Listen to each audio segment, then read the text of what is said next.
Hello, friends. Welcome to the Logistics of Logistics podcast. My name is Joe Lynch. Thank you so much for joining us today. Today's topic is Intermodal Expo 2025, Unpacking Cargo Theft, AI, and Mergers and Acquisition with my friend Anne Reinke. How's it going, Anne? Great, Joe. Thank you for having me again. I appreciate it. I always enjoy talking to you, and I'm going to enjoy seeing you soon in I know. Long Beach. You are one of our special podcasters. Yes. And please introduce yourself and your company and where you're calling from today. Sure. So I am president and CEO of the Intermodal Association of North America. And I know you have a very sophisticated audience, so hopefully I'm not speaking down to anybody. But for those who don't know what intermodal is basically the transfer of containers from one mode of transportation to the next. So if you're talking about domestic intermodal, it's from truck to train. And if you're talking about international intermodal, it's from ocean carrier to truck to train or to train to truck, etc. And so how all those folks get along is our responsibility. We have about 1,000 members from Class 1 railroads to ocean carriers to dray operators, chassis suppliers, and other vendors, port terminals, etc. Anyone who's engaged in the intermodal space. Today, I am at our HQ, which is in Calverton, Maryland, a little bit 45 minutes outside of DC. Nice. IANA, Intermodal Association North America. I had never heard of it until I was at the cybersecurity conference last year. And I met some of your guys. I had met Piyush from there. And when he told me, by the way, you had just joined then, and I was like, oh, makes sense. But it's an organization that's been around for a while, but flew under the radar. You come from a very high profile. You came from TIA. I think a lot of people recognize your name from there. And I think, needs to get a little more sunshine on it because I think it's so important. And we learned during COVID that if we had some weak areas of visibility, some weak areas where the handoffs didn't happen as easily, and again, because it's not as easy, it was the ports and getting it from the ship to the port to the truck to the train is not easy. That was an area that we really stumbled with. And I think it's always probably one of the hardest parts of the supply chain because we're also talking about clearing customs and it's a very difficult area. So who are members of IANA and who should consider being part of IANA? So you're exactly right, Joe. It's a 34-year-old organization. And my predecessor did a phenomenal job of being what it is, creating what it is, which is this representative voice, really the sole representative voice for the intermodal industry. They hired me, though, because they wanted, to your point, to make it far more public-facing pitch about how important intermodal is. We had an opportunity, I think, to your point of the supply chain crisis, IANA did, to really make a name for itself. At the time, the thinking was they just didn't. And I wasn't there, so I don't know. But I think there is an incredible opportunity now to talk about the value of intermodal. So our members we have 5 different divisions. We have the Marine Division, which includes ports and ocean carriers. We have the railroads, which includes the Class 1 railroads like BNSF and UP, to the short line carriers like Florida East Coast. We have a 3PL division. So my old colleagues at TIA, some of which are both memberships, they have both memberships, and they're the ones who really have railroads as their customer and arranging transportation for the beneficial cargo owner using railroads. And we have a vendor/supplier division. So those folks who make containers, who are chassis providers, et cetera. And then we have your education folks and your BCOs who are also members. Nice. So there's a wide range. And by the way, there should be a wide range. And I think before we hit the record button, I said this to you, and I feel like this is very true of our business. The big shippers of the world, whether it's Procter & Gamble or Ford or whoever, they want flow. And then when they get to the logistics providers, we tend to be point solutions with kind of an inch wide and a mile deep. We really truly understand over the road because that's what we do, or we understand warehousing, but we don't understand as much about what goes on upstream or downstream of us. And that is a real problem because that's where the days and the sometimes weeks are lost in our supply chain. And I think the bar just gets higher and higher. So we have to have a better understanding of what goes on. You might say, I'm a trucking company. What do I care what happens at the port? Obviously, we're picking up at the port or near the port. So we have to get that flow mindset. I 100% agree. And the point of intermodal is to be a partner, but also to have leverage the highest best use of each mode. So obviously, an ocean carrier is going vast distances and has an enormous volume, right? They have these thousands and thousands of TEUs. So you need an ocean carrier to do that. With a dray provider, they're doing the sort of the short haul, right? They're going from a warehouse to the port, or a warehouse or the port to the railroad. And then the railroad's going a much longer distance.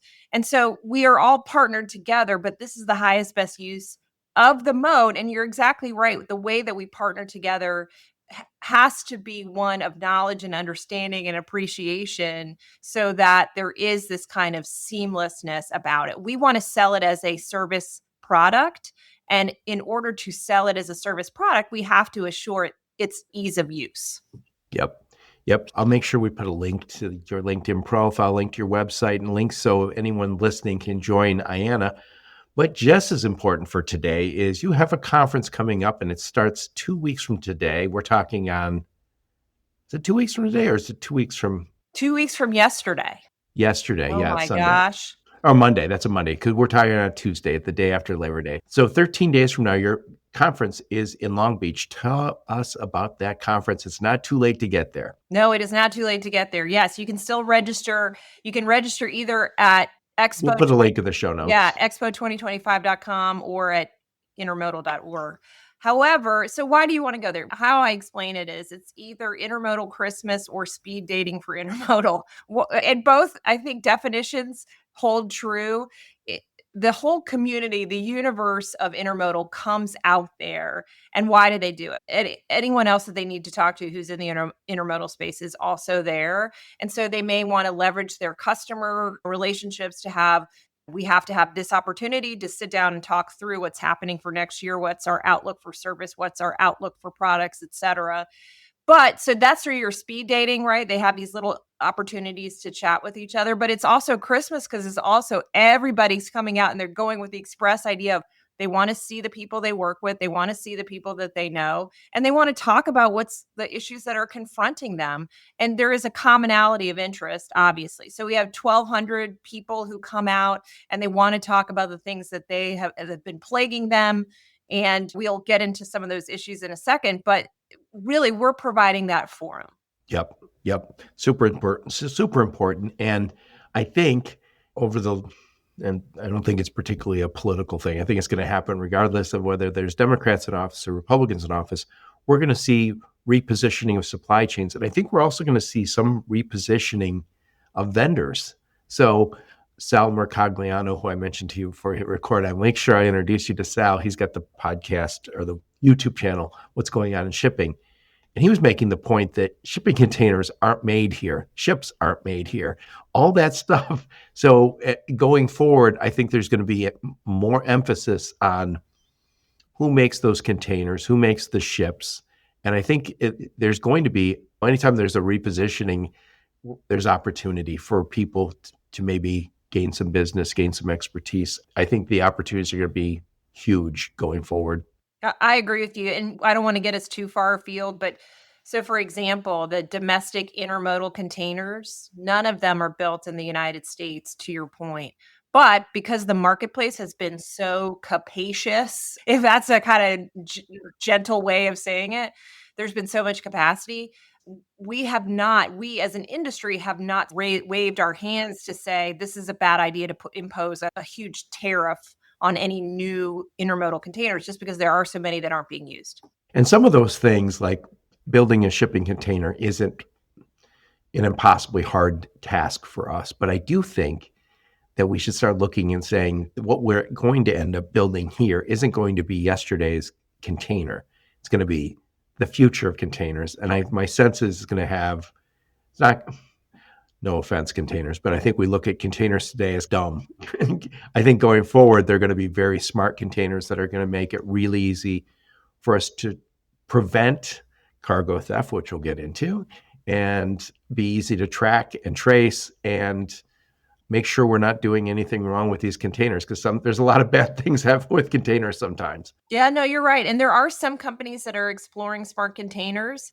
It's not ubiquitous yet, but to your point, I think it will over time because there will be an expectation of knowing at all times where your commodities are in light of cargo theft, but also because of customer demands and a desire to have that information. Yep. I should also mention, I know there's going to be a lot of new tech out at your conference. I saw the Bloodhound guys are going to be at your conference. I've talked to them on the podcast. Those are basically sensors inside of a container that can tell you whether there's fentanyl in there. I don't know if they've released that yet, but they're close. So they can tell you if there's fentanyl in that container. They can tell you if people are in that container or explosives. I think that's what I mean when I say the new tech that we're going to see in our containers. And it's about time. And I think this is where we can put that U.S. innovation to work. Yeah, and maybe it's not the actual manufacturer of the container or the owner of the container. Maybe it's a third party vendor, to your Right. point, who provides that technology, but it exists. There are there's a company that we know that has sensors on the container doors. And so when those container doors open when they shouldn't, they can send out a signal basically to whomever has that container. I think even if you breach the side, I think Bloodhound can tell you. So if somebody says, "Oh, I know if I break the doors open, that there's a camera on me." Now I think if you take a can opener to the side of it, they're going to say, "We caught you there too." Yeah. But anyway, Yeah. we'll get into all that. I'll make sure I put a link to the IANA conference, and anybody and everybody should get out there. It's again starts on September 15th through the 17th out in Long Beach. And what's the hotel that it's at?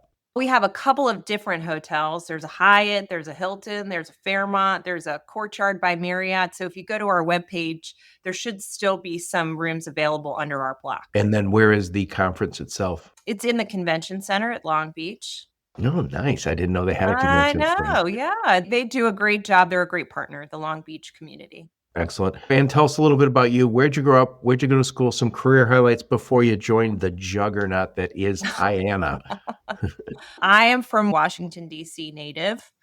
And so what does that mean about me? That I was actually happy last year for the first time in 30 years because of a new coach, new owner, new quarterback. We have to see what's going to happen this season. Joe, I know you're a Detroit Lions fan, and it was a crushing defeat to watch the Lions. We did not expect to lose. I know you didn't expect to lose. I don't think we expected to win, to tell you the truth. That was a phenomenal game. Yeah, felt bad for Jared Goff because I think he's a terrific guy. I like it. I think he's so well liked. I think that he felt like he was being thrown away when he came to the Lions, I but he's know, but he made it really stand out and become a huge program, him and the coach, obviously. yeah. And by the way, anywhere you go, so there's a concert in Detroit, there's always concerts.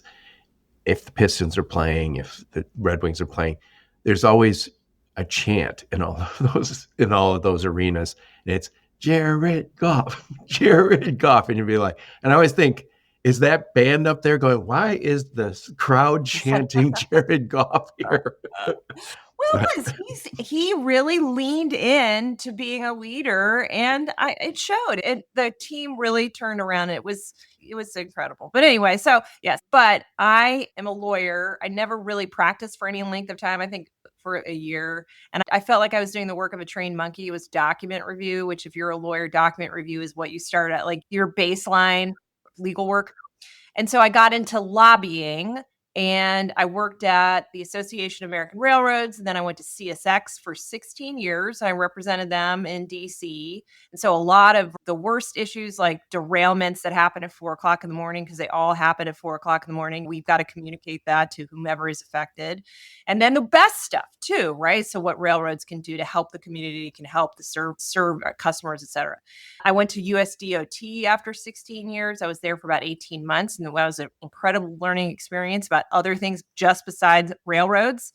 And then the last 4 years, I was at the Transportation Intermediaries Association, the 3PL folk. And those folk are just the best, like the most entrepreneurial kind of go-getters, but without being arrogant, and they're incredibly unassuming. So it was just a terrific experience. Yeah, and it's interesting. TIA and the companies that are part of TIA are front and center. And I'm not saying you recognize every last player there, but they're big companies that seem to have name recognition everywhere.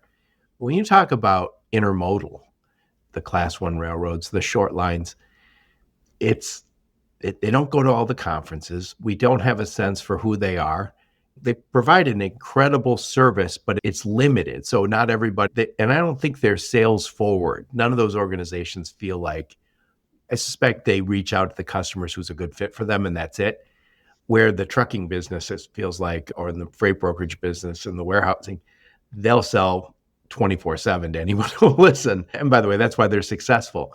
Rail and intermodal just feels like it truly is the foundation of our economy. There's no way around it. We would not have the world we have without it, and we would not have global trade the way we have it today without it. And yet it flies a little under the radar. Yeah, I think to maybe, and this is a psycho babble hypothesis, but being 250 years old, which the railroads are, and many of the ocean carriers are pretty old too, they don't necessarily have as much to prove. You already know who we are. That's it. I will say this, though, that the current railroad CEOs really do seem much more focused on growth of the customer base, growth in particular of intermodal, and being far more public facing. Again, I think that's probably why the board of IANA wanted to have someone who really stressed those issues of getting in front of, for example, we're starting an advocacy department. We never had one. We never had a vice president of government affairs. And so that person is starting at Expo. So Joe, you'll get to meet that person. And we are also going to do a PR campaign to talk about why intermodal is essential and why it is something that a beneficial cargo owner should consider.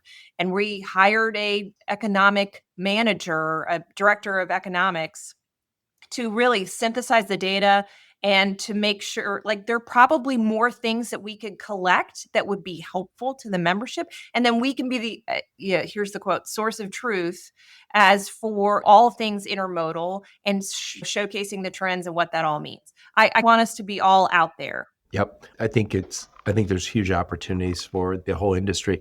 We touched on the conference, but what is the overall mission of IANA? The overall mission of IANA is to, in my view, grow market share for intermodal, but also to protect, defend, promote the intermodal industry. And we do that through education. We do that through networking. We do that through this data that we have. We do that through a number of different functions. And what's cool about it is my predecessor did such a great job at making the association strong. I have the luxury of benefiting of how we can expand our utility. Yep. And then we should also mention that you guys are our lobbyists. You're the ones who are in Washington, D.C., visiting our congressmen and our senators to let them know what we need from them. That's right. We need that. We need that.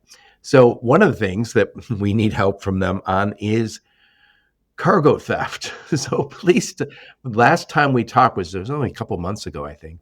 But you said, I think last time we spoke, that you guys were pushing Congress to do more about cargo theft. Tell us what's going on, other than we have plenty of cargo theft. Yeah, unfortunately, we still have plenty of cargo theft. But we do have two pieces of legislation now that are working themselves through the system. One of which takes a look at how to make enforcement stronger for those who steal. So pursuing it as a federal crime in some cases, which is enormously helpful, right? So if you steal from a railroad, or if you steal a certain amount over a period of months, you can pursue it as a federal crime. So that's great. That legislation is called Combating Organized Retail Crime, Organized Retail Cargo and Crime. Yes, cargo theft and crime.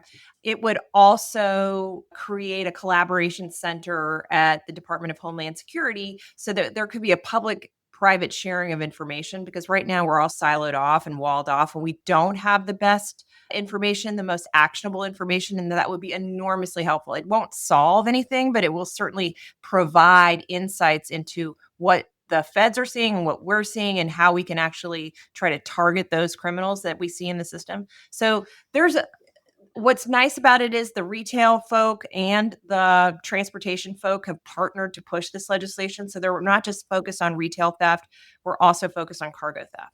Yeah, it reminds me, I'm an automotive guy originally, and for a long time, if you watch an old movie, you'll see people just take a Slim Jim and just get into a car, and then it seems like every guy from the 60s knew how to hotwire a car. And you can't do that anymore. And there's Slim Jims don't work, so you don't ever see that anymore. But also, you can't easily hotwire a car. I'm sure there's a new modern way to steal cars, but it's not easy. And what we saw change after we got really sophisticated about you can't steal a parked car is carjacking. Because you driving in your car with a weak link, somebody walks up, puts a gun to the side window, and you're like, good, take it, I'm out. And I think the same thing happens with this theft. We've seen I think everybody who watches videos online sees people walk into stores and walk back out of stores. And the people who work at the stores are told, don't do anything about it. I don't think that's going to last for much longer. I think these kind of, I live in a nice area.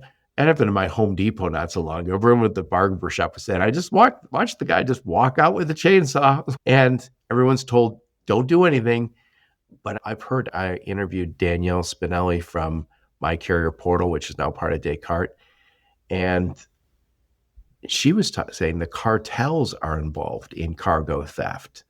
The drug gangs that are that operate in the Mexico-Texas border are now involved in this theft. So it's not just onesie twosie stuff. It's sophisticated, and they're robbing trains.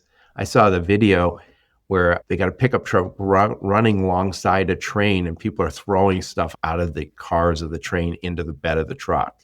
Yeah, you're exactly right. And so that's the point we've tried to make, which is this isn't just a B2B issue. This isn't just, oh, we lost money on this load, which they don't care about because they don't have enough resources and they're focused on crimes against humans. We get it. But what our point is that this is part of a larger criminal enterprise. Typically, there's two types of theft that we see. There's the crimes of opportunity, which is those folks who are like, oh, I see a train that has an Amazon labeling to it. I'm going to see what's inside. To those who are deliberately organized, they know that what's in that container is Nike Air Jordans, and they know exactly when it's going to stop, and so then they go after it. And why do they do that? Because they're using that to steal, to pay for whatever else it is, whether it's human trafficking, whether it's drugs, what have you. And so when there's one really big crime, it also portends that it's linked to other really big crimes.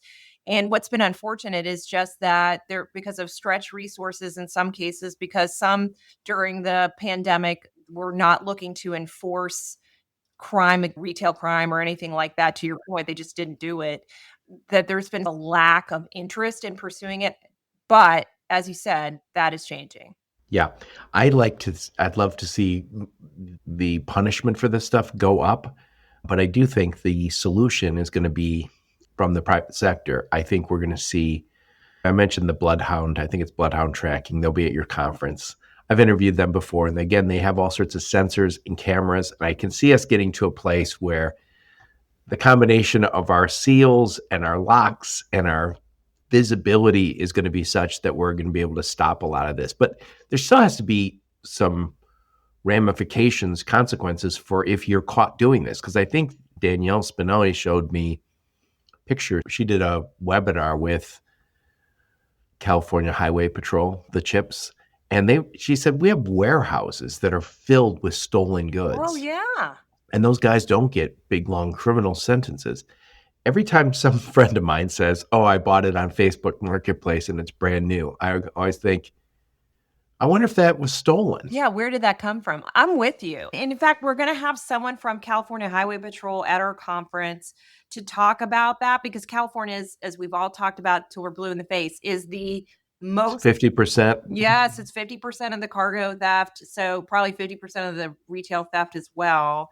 And to that end, too, we have a speaker. Our main keynote speaker is Anne Milgram, who was the administrator of the DEA under the last administration. She's going to be talking about the cartels and the implications here for cargo theft. And so that will be tremendous, I think, a tremendous education for those folks who are not aware. Obviously, a lot in the intermodal space are, but it will be helpful to get that message out. Yep. When I interviewed you a few times ago, you were at TIA and we were talked about freight fraud. And I always think cargo theft is obviously way worse than freight fraud, but they're first cousins. They're first And cousins, you're exactly right. There's less fraud, I think, in the intermodal space for a couple of different reasons, I think, just because it's probably fewer players than there are in the carrier broker space.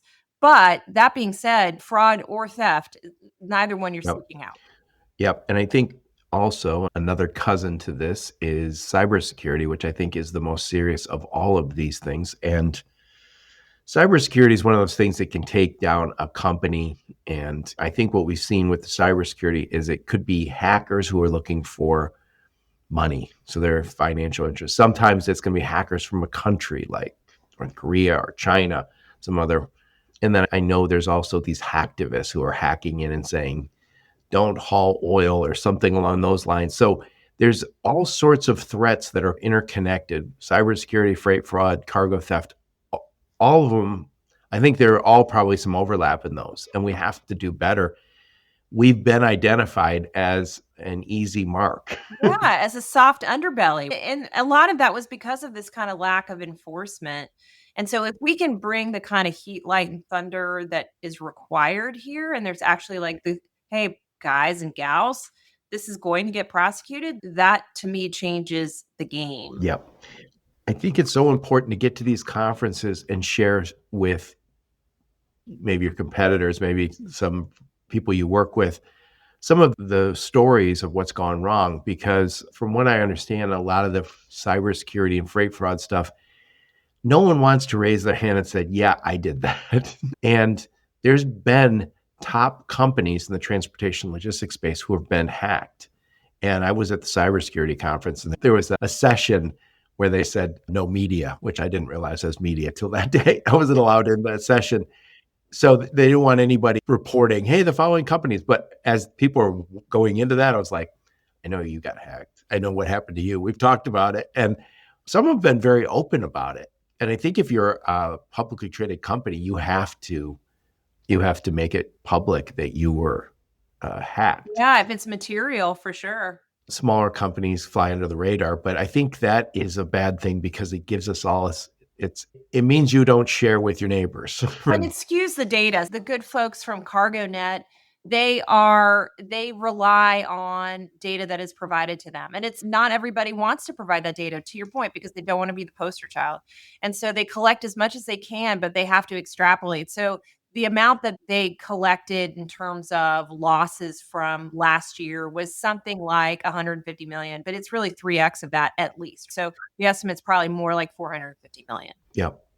This is it's a personal note, but my mom is a member of the garden club. And so she went to the garden club, and she said at the end of one of their meetings this last year, one of the ladies from the club, and my mom said, this lady is very sharp, very successful.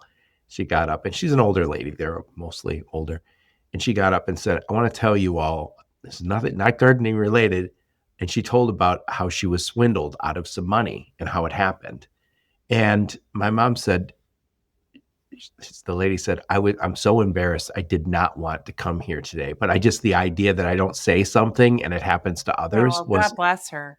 and my mom was like, that was really brave. Because yeah, you've totally, especially as you get older, you're like, it almost feels cliche to get swindled out of a whole big chunk of change. And I was thinking that we're all in that same place where the last thing you want to do is say, hey, in addition to us saving a little bit of money on this, we also got your stuff stolen. It's like the worst conversation to have with your customers. I know. Exactly right, because then you don't want to lose customers over it. And we're right now with the freight marketplace being as it is, that's a genuine concern for many of the 3PLs, of the carriers, et cetera. We don't there's all sorts of people working on tech, and we're going to talk about AI next. And I think that we really need tech that is connecting the dots on this stuff, and we need those solutions. Anyway, let's talk about AI. So I know AI is going to be a big topic out at IANA Expo 2025. Talk about that. Yeah. So what's interesting is the TIA perspective. I feel like they were talking about AI right from the time we got conferences back again. So we had a blip because of the pandemic and we couldn't meet. But when we started coming back, the Technovations was really talking about AI. And the best way I heard it described is by Ryan Schreiber, who's so smart on this stuff. But he said AI is just automation. I know we think about it in scary ways where it's like, oh, it's robots, like you were talking about the humanoid robots who are going to start making our dinner and feeding our dog. But really, at its basis, it's automation of tasks using machine learning. So a machine learns from what has happened before it. And so we're going to talk about that in the intermodal context. One of the things that I think is so interesting is going back slightly to cargo theft. We have a member company that is using AI to essentially do a census view of everything, every container in their intermodal yard. And they're using AI and drones. And so what they're learning is okay, this would probably take a human. I don't know how long, but in the past, they typically would have a human base the assessment of how many containers in the yard and what those containers are based on visual cues and then the consists coming in. It turned out that the AI and drone combo was so much more accurate than the human and consist combo. So there's a genuine an example. So not only for benefit to your customer in terms of efficiencies and everything else, but also knowing what you have and where it needs to be placed and all that. Look, I don't want to obviate humans from anything, but if that's a task that is better served by using some form of automation, then by all means, we should absolutely embrace that. And I think that to me is the excitement. The part of the conversation is how can intermodal, when you think about it as being a 250-year-old operation, at least as it relates to the railroads, how can we absorb and learn from this so that we can continue to advance ourselves? Yep, yep. And by the way, you mentioned Ryan Schreiber. He's been talking about AI for a long time. By the way, I am part of the. I'm showing my Whoop here. I wear a Whoop. Ryan Schreiber has the Freight Whoop. So anybody who wears a Whoop, please join the Freight Whoop with Ryan and I and 20 some other people. I I love always that. get I get criticized because my strain levels are always really high. So everyone's Joe wins strain, and I was like, because I'm older than all you guys. That's why I win. Because wandering around doing my life is I ran a marathon compared to you. That's so But funny. anyway, it is a very cool tool, and I think this is the future. These whoops, I don't have a whoop. I'll think about it. yeah, they're very cool. It basically just monitors your recovery, your sleep, and your strain. And it also gives you your biological age versus your chronological age. So Oh, very cool. okay. I'm 32. So it says I'm 7 years younger than my real life. So I was like, I hope Oh, I that's hope it's great. I hope that's true. That's I a hope it's win. true. Yeah. That's not working on the gray hair. My hair won't listen, You but still got a whatever. head of hair there, Joe. That's all. There you go. There you go. It's interesting with the AI. I think every cool drone we see, those are using AI. So I don't know if you watched the drones for the unfortunate war we have going on in Europe. When they started the war, you saw a lot of drones were remote controlled from somewhere. So someone was steering it and it had to have the visuals to get back to them. Now they're basically programmed. I don't know if program's even the right word. They're using AI in those to say, find this tank, find this target. And I just talked last week to Parker Conroy about humanoid robots. And he said robots are getting all the programming they're doing with these humanoid robots is all advanced very rapidly because of AI. Because in the past, you would have had to program that robot to do stuff. Now they're more or less learning using generative AI. I think one way to look at this is there's two pieces to this factory. One is the robot factory, and the other is the AI factory that's going to inform the way it works. But I think also when we think about intermodal, when I think about intermodal, I think of attached Excel spreadsheets, attached Oh gosh, I PDFs, know, all right? that unstructured stuff. I call it static. but it's not usable because it's just attached to an email. AI is now able to take that stuff out of those documents and put it into fields, which as soon as you get into fields, now you can start to have some insights on it. Yeah, right. You're right. No more paper, although I still write things down, Joe. I'm sorry to say. Yep. Yes. Same here. I was at Manifest a few years ago and talking to a vice president of a very large transportation company, and they said, "Oh, I think we're behind in AI." And I was like, I think what I said then, I said, I think we're still in this phase of AI readiness, which is cleaning up our data so we can actually do something with it. And I think there's some companies that are now using AI to clean up the data so it can start to be used again to inform future decisions. It's fascinating. And I think it's a strange new world. I know already we're hearing there's some clerk work that's going away because of AI. And it'll be curious to see what happens in a year or two. Yeah, what's interesting, and this is I'm an unnatural but natural segue to one of the other things that we do at our conferences. You think about our generation, or I don't know what generation you are. I'm Gen X. Gen X is maybe a little less comfortable. I'm the last of the boomers. Okay, there you go. Baby boomer, I'm Gen X. We're perhaps not as comfortable with AI as, say, the millennials are than Gen Alpha.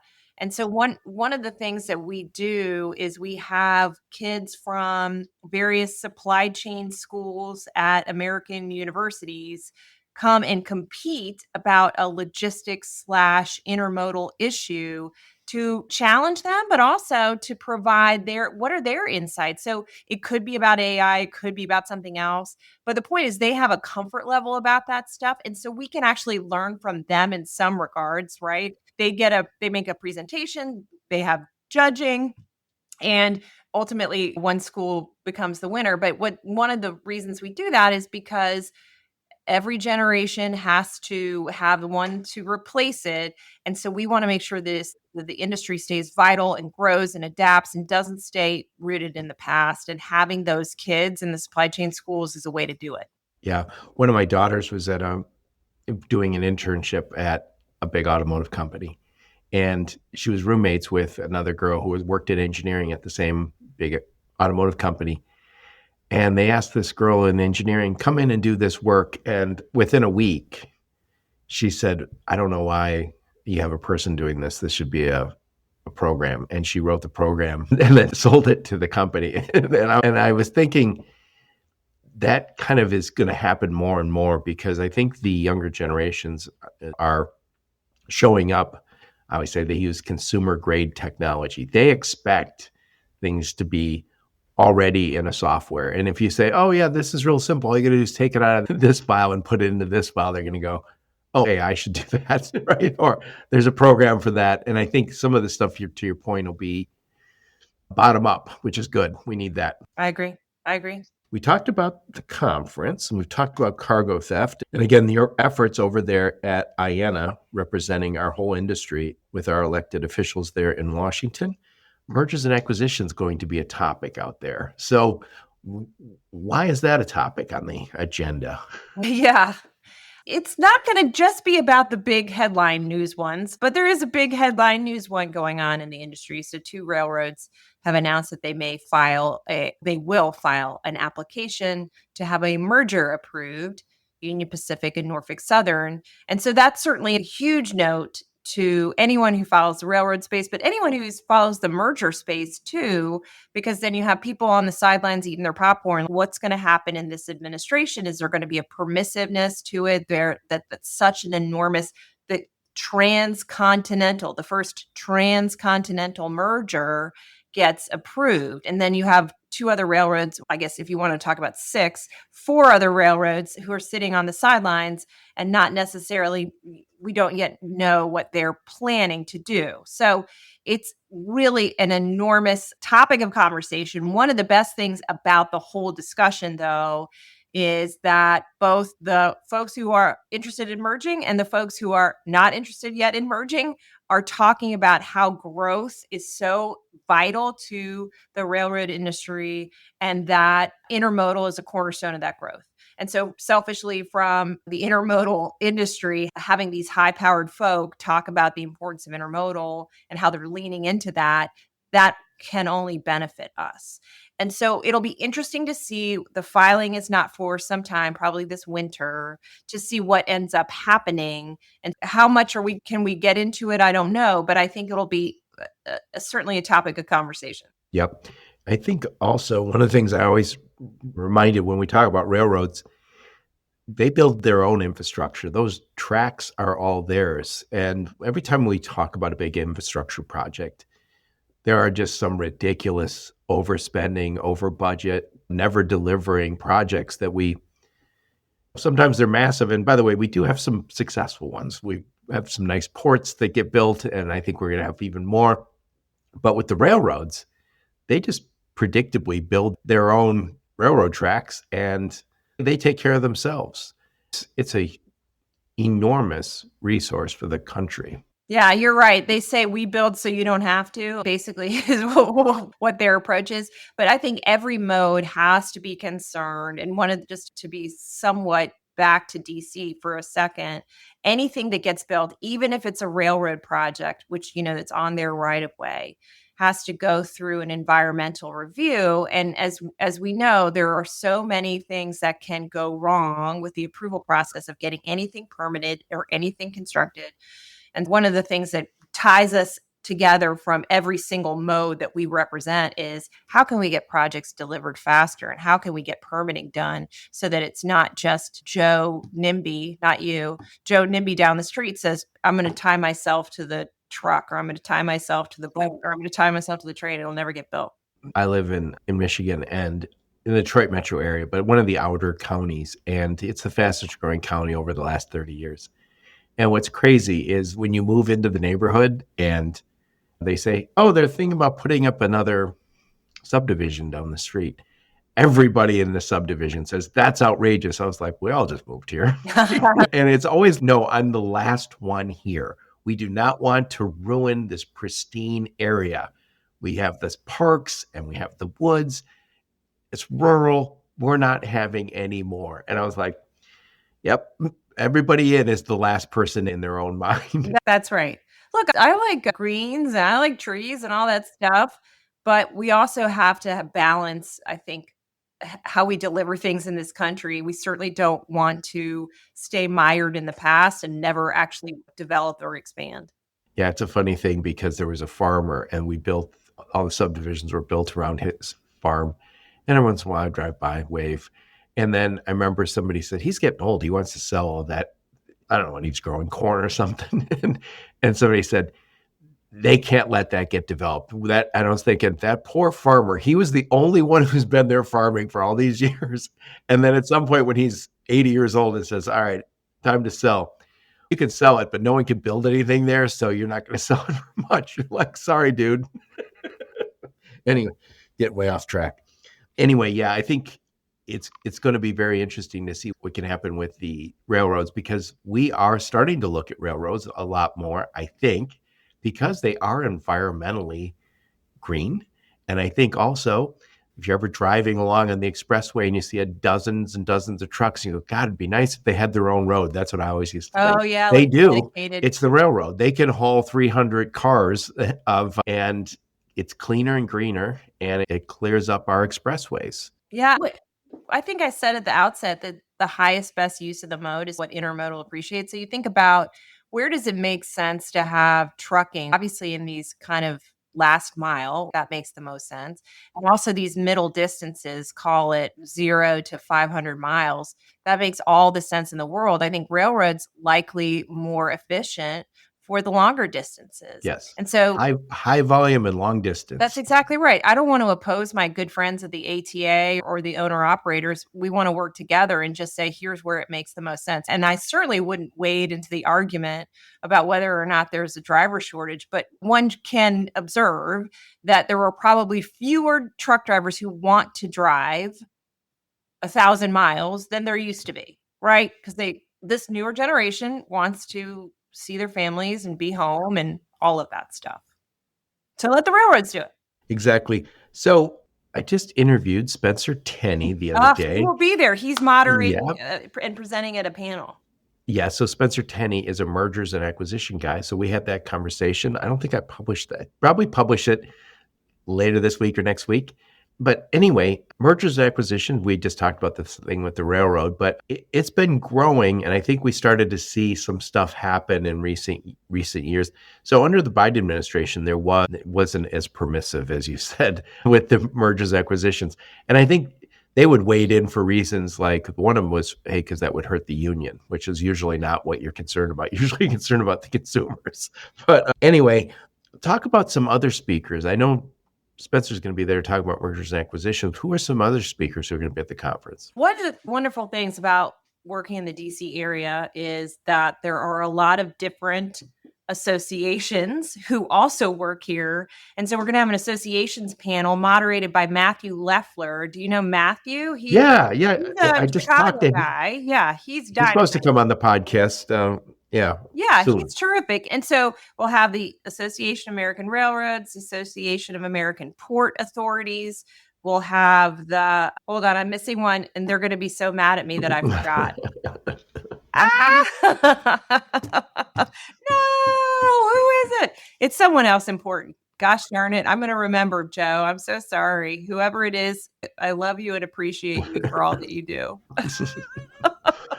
Welcome to my world, Anne. I always remember after the interview. Oh my God. Who is it? Yeah. So there's going to be a lot of the people from the associations. Who else is speaking? And so the point of that, U.S. Chamber. How could I forget? The U.S. Chamber of Commerce, the most important business interest in America. So the point of that is that we are not here alone. We should collaborate with each other. And there's a lot of things that we can work together on. And so that's the point of having the association panel. And so who else? We have a number of sessions about really how to deal with turbulent times that we're in. We have how to attract and retain top intermodal talent, obviously something of huge interest. We are closing with a speaker, really a story of redemption from prison to public service, which is fascinating and I think inspiring to the audience. So we're really excited about that. A guy named Royal Ramey. We're excited about him. Yeah, I think it's that important topic. I think 1% of the U.S. population is incarcerated, and not all of them are going to get out, but most of them are in there for nonviolent crimes. We have to somehow redeem those people and help them have productive lives. It's for the benefit of all of us. Yeah, not to make it worse. Yeah. Yeah, and I think this whole industry needs a little bit of a facelift. And the reason I say it that way is we have to attract, to your point, the best and the brightest. And I don't think people look at intermodal, and supply chain kind of got a lot of publicity during COVID, but no one was particularly talking about intermodal. And I think is because if you kind of look, you go, oh, a shipping container, nothing changes in that. As a shipping container is a shipping container, hasn't changed in 50 years. But I think we're starting to see those shipping containers start to be smart containers. And I think we're going to start to say also more of the goods and certain goods that we build are going to be built here, or maybe not necessarily in China. So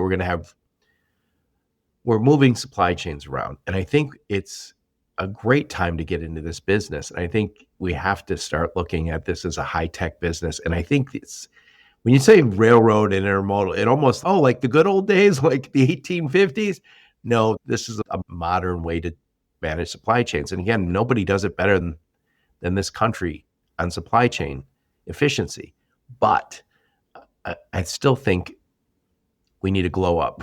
No, and so I'm glad you're saying that, Joe, because our board is also really focused on educating through public relations, through a PR campaign. And so what are those messages that could resonate, that could say, look, this is not, just because it's an old industry doesn't mean it's a stagnant industry. And I think that's a critical point to make. And we're trying to provide a truck-like product at a competitive rate, and ultimately competitive rate that's sustainable, et cetera. And so that's a message that should resonate. One of the things that we combat sometimes is if someone has a negative experience with a carrier, they say, okay, I'll just use a different carrier next time. But if someone has a negative experience with an intermodal move, they'll say, I'm never using intermodal again. And so how can we combat that? And I think that's an important part of our marching orders. Yep. And it's a funny thing. We've seen all sorts of industries transformed by technology. So we saw Lyft and Uber kind of replace taxis in a lot of places. Taxis never felt high tech to us. It never felt like a great experience. Nobody said, "Hey, well, how was your cab ride?" And just having an app and a way to vet, I'm not going to minimize what they've done, doesn't seem super difficult, but the experience that we have with Lyft or Uber generally feels better than what we had with taxis. I'm sure the taxi business is upgrading. And I think of the same thing happening with the trucking business. We started using what I call consumer grade technology, where nobody's asking you to hit F8 and go to the cost screen, right? So I think the same thing needs to happen in the intermodal business. And I think that means fresh blood, fresh ideas. I agree with you. And I think again, going back to if there's this focus on growth, that to me comes out of it is an organic byproduct of growth, which is how can we get the customer to be with us? Yes, yes, I love it. So, Anne, I'm going to summarize what we talked about the best I can. Then I want to get your final thoughts on the topic. So, I'm talking to my friend Anne Reinke, and we're talking about Intermodal Expo 2025, Unpacking Cargo Theft, AI, and mergers and acquisition, mergers and acquisitions. And we're also talking about the IANA conference, which starts in 13 days, which will be September 15th through the 17th out in Long Beach. The people who should consider getting out to that conference and joining IANA should be, they might be in the marine business, they might be in the rail business, 3PLs, vendors, if you support the industry with shipping containers, or by the way, there could be companies who want to get involved and say, I want to make shipping containers. How do I get in that business? But I think we're also going to see a whole bunch of vendors there who are selling the technology that makes that shipping container smarter. And so we can solve some of the problems we talked about today. And then there's going to be a big educational element to this, with including the college students who will be doing some case studies out there. So we talked about cargo theft. Cargo theft is still a huge problem, not just for the transportate or for the trucking business, but also for the rail business.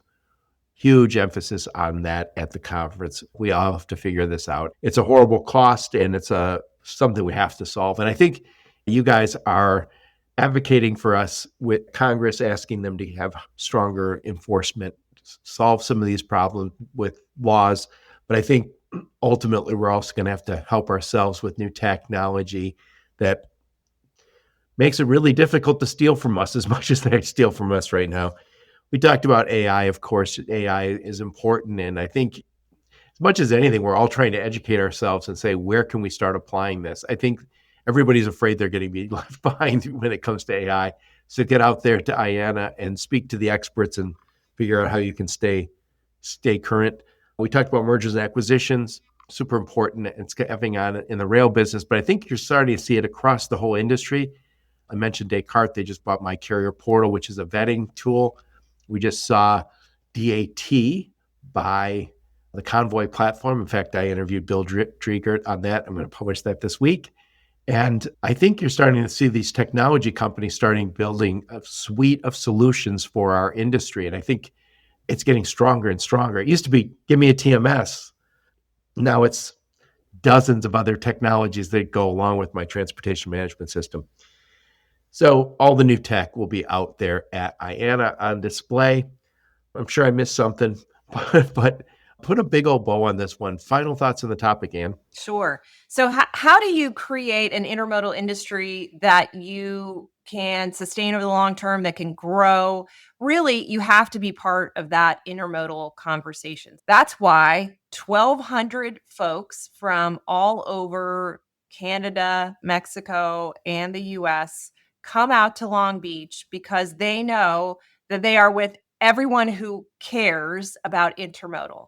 And so it's intermodal Christmas, intermodal speed dating, whatever you want to call it. It's an opportunity for everyone to get to know each other, to coalesce around solutions for problems that are sticky, and to sort of introduce the next generation of intermodal leaders into the space, because they're our hope and our future and all of that. Without that networking opportunity, such an opportunity for intermodal does not exist. So we want to make sure that we present all the education that is relevant, all the speakers that are interesting, and all the people that you care to see. I love it. I love it. I'll make sure I put a link to your LinkedIn profile, link to your website. Any of the links you give me, I will put in the show notes. not too late to get out to that conference. But if you can't get to the conference, you can still join IANA. And why should they join IANA? If you are interested in being protected, defended, advocated for, have networking too, and if you have any interest in the intermodal industry at all as a potential target for your future technology, for your future business growth, for your future customer opportunities, then we're the organization that you need to join. I love it. I love it. Thank you so much for taking the time, Anne. It's always a pleasure to talk to you. Joe, I'll see you in a couple weeks. I will. It'll be great. That'll be Thanks great. so much. Thank you. And thank all of you for listening to my podcast. Your support's very much appreciated. Until next time, onward and upward. You have been listening to the Logistics of Logistics podcast, where we engage with leaders in the logistics and supply chain community. If you like what you hear, please subscribe, hit the like button, and leave us a nice review on Apple or Spotify or wherever else you listen. Also, please check out our videos on YouTube and connect with us on LinkedIn. We're very big on LinkedIn. And you can also reach us on the logisticsoflogistics.com, our website.